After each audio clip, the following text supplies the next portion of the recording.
తెలుసా నువ్వు ఊర్వశివని కాదే నిన్ను ప్రేమించింది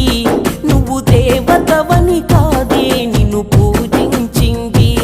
నువ్వు నింగివని కాదే నేల నేనయింది నా ప్రాణం అనే కదా నీకు అలుసయ్యింది రాతలో లేని రాధమ్మ చెప్పలేను